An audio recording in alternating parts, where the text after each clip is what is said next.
बाणी कबीर साहिब जी। सुमिरन से मन लाइए, जैसे कीट भिरंग। कबीर बिसरे आपको,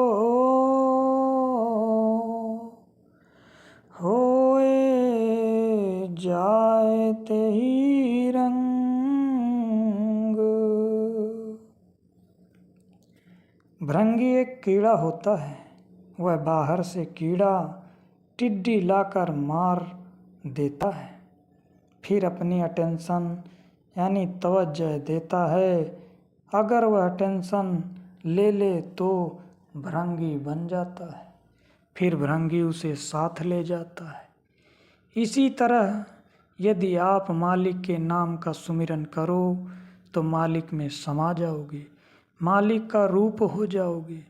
जो खुदा के नूर में मिल जाता है वह इंसान नहीं रहता, बल्कि नूर ही हो जाता है। जिसका ध्यान करोगे उसका रूप हो जाओगे।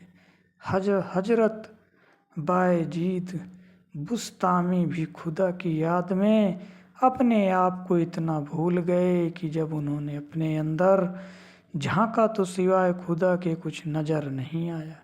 इसीलिए मस्ती की आलम में कह उठे, मन खुदायम मन खुदायम मन खुदा, मैं खुदा हूँ मैं खुदा हूँ। मुरीद शिष्य भी पास बैठे थे। जब उन्होंने एक कलाम सुना तो मन में कहने लगे कि आज हमारे पीर को क्या हो गया है जो ऐसी बातें कर रहे हैं। जब उनको अपने पीर के साथ बातें करने का मौका मिला तो कहा, या हजरत, आप तो कहते थे कि खुदा देह में नहीं आता, मगर अब कह रहे हो कि मैं ही खुदा हूँ। क्या आप देह नहीं हैं? बायजीद ने कहा, यह बात किसी और ने कही होगी, मैंने नहीं कही। अगर मैं अब कहूँ तो तुम शरीयत में जो सज़ा मुकर्रर हो दे देना। मुरीदों ने कहा, बहुत अच्छा। 3-4 दिन बीत गए। पीर जी ने फिर वही खेल रचाया और कहा, मन खुदायम मन खुदायम मन खुदा।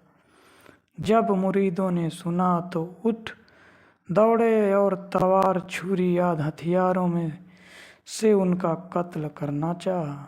मनसबी में लिखा है कि जिन मुरीदों ने सिर पर वार किया उनके सिर अलग कट गए, जिन्होंने हाथों पर वार किया उनके हाथ कट गए। बात क्या थी?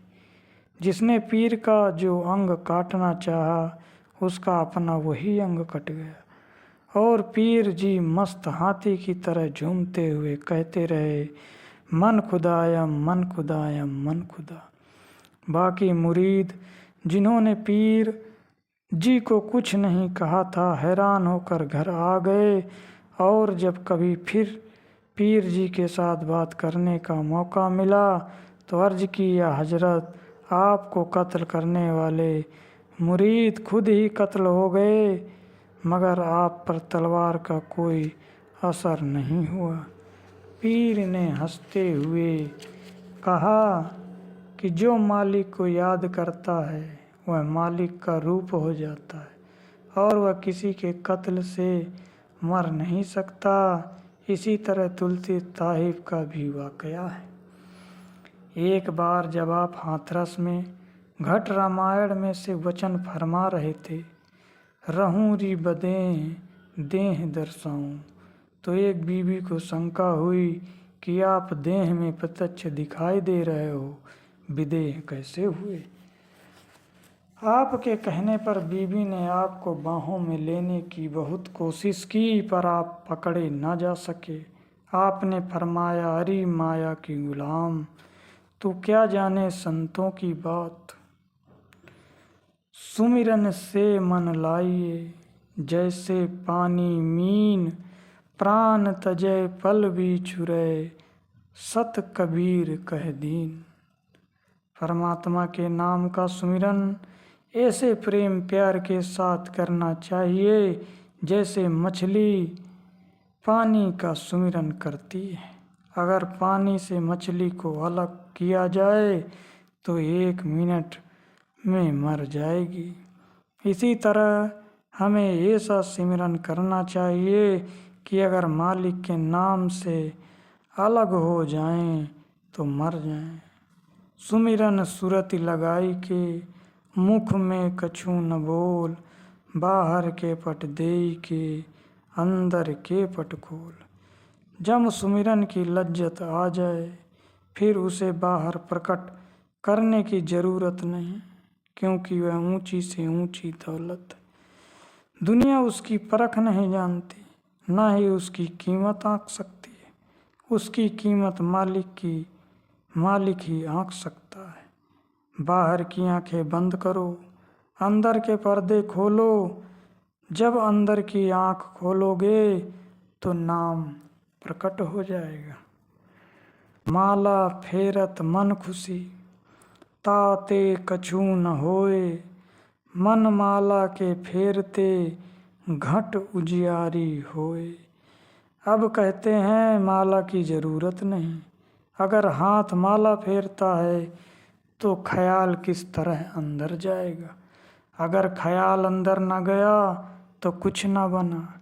मन की माला बनाओ, काठ की माला की ज़रूरत नहीं। जब मन हर वक्त सुमिरन करेगा अंदर पर्दा खुल जाएगा, एकाग्रता हो जाएगी। माला फेरत जुग गया, फिरा न मन का फेर। कर का मन का डारी दे, मन का फेर। कबीर साहिब कहते हैं, माला फेरते फेरते सारी उम्र बीत गई, परंतु कुछ भी नहीं बना।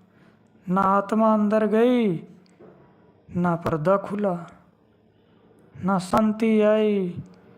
यह काठ का मन का फेंक दो, मन का फेरो, रूह अंदर चली जाएगी। अपजा सुमिरन घट बिसै, दीन सिरजनहार। ताही से मन लगी रहा, कहें कबीर विचार। नाम का सुमिरन करने से हाथ पैर सो जाते हैं, यहाँ तक कि सारे शरीर की चेतन सत्ता सिमट कर आँखों के पीछे आ जाती है। जब अंदर पर्दा खुलेगा तो रूह मस्त होकर टिक जाएगी। पहले सूरज चंद्रमा नजर आएंगे, फिर धुन आएगी। वह तो कुदरती अचपा जाप है, अपने की ज़रूरत नहीं, जपने की ज़रूरत नहीं।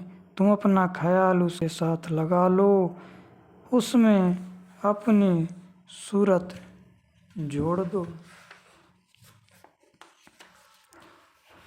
बाहर क्या दिखलाइए, अंतर जपिए नाम। कहा माहौल खलक से, पड़ा धनी से काम। हमारा नाता तो परमात्मा से है, हमें तो परमात्मा का नाम जपना है।